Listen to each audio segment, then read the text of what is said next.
Good evening and welcome to Pakistan Today News from our New York studio. I'm Chris Taylor.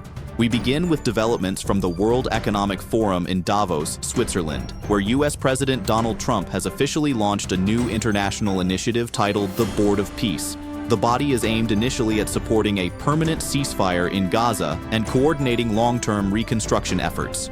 President Trump says the board will work alongside the United Nations, though the announcement has drawn mixed reactions from diplomats and global powers. While many Muslim-majority countries, including Pakistan, Saudi Arabia, Turkey, Egypt, Qatar, Jordan, and the United Arab Emirates, have confirmed their participation, several Western allies remain cautious, expressing concern that the initiative could undermine the UN's established peacekeeping role. Trump has indicated that the board could eventually expand its focus beyond Gaza to address other global conflicts. Pakistan has formally joined that initiative. Prime Minister Shehbaz signed the charter of the newly formed Board of Peace on the sidelines of the Davos Forum in a ceremony chaired by President Donald Trump. Islamabad says its participation reflects continued support for international diplomacy, humanitarian assistance, and an UN-backed peace plan for Gaza. The board, while controversial among some global powers, is being positioned as a multilateral platform aimed at promoting peace and stability in conflict zones.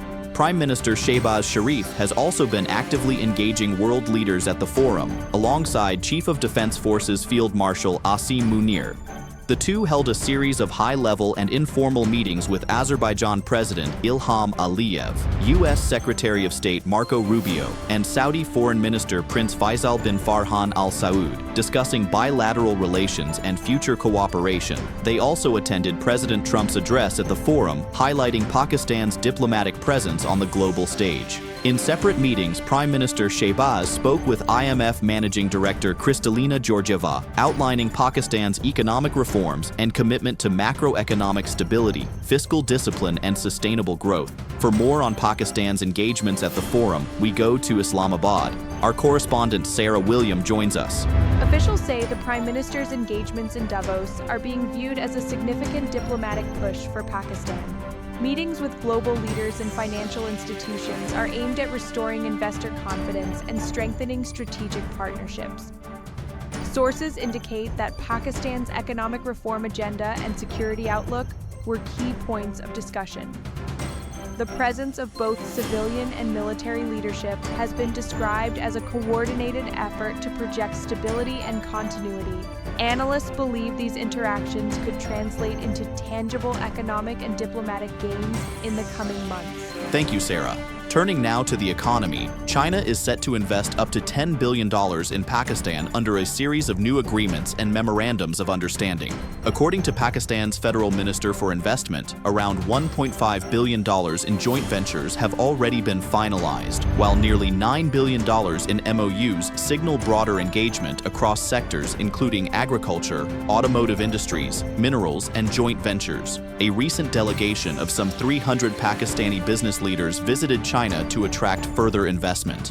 Officials say agriculture and mining are expected to receive the largest share of foreign direct investment, supported by planned rail and road infrastructure links. Meanwhile, global food giant Nestlé has announced an additional $60 million investment in Pakistan, reaffirming its long-term commitment to the country. The announcement came during a meeting between Finance Minister Mohammad Aurangzeb and Nestlé's regional chief Remy Ayol on the sidelines of the Davos Forum. Nestlé plans to expand its operations and use Pakistan as a regional manufacturing and export hub serving 26 countries. The government says the move reflects growing confidence in Pakistan's economic reforms and a more predictable business environment for investors. In Sindh, authorities say the traffic regulation and citation system, known as TRAX, continues to show results. Since its launch in October, more than 288,000 electronic tickets have been issued, with over half delivered and the majority already paid. Police say delays were mainly due to address issues or refusals. Around 12,000 vehicles have been blacklisted for violations including fake number plates, theft, and other illegal activities. Sindh IGP Javed Akhtar Odo has directed closer coordination between traffic police, district police, safe city cameras, and anti-vehicle lifting cells. Smartphone-based e-ticketing is also being tested, while heavy vehicles without trackers will face fines of up to 100,000 rupees. Finally, the Pakistan Meteorological Department has forecast cloudy weather with possible rain and thunderstorms in Karachi on Thursday, as a westerly system affects Sindh.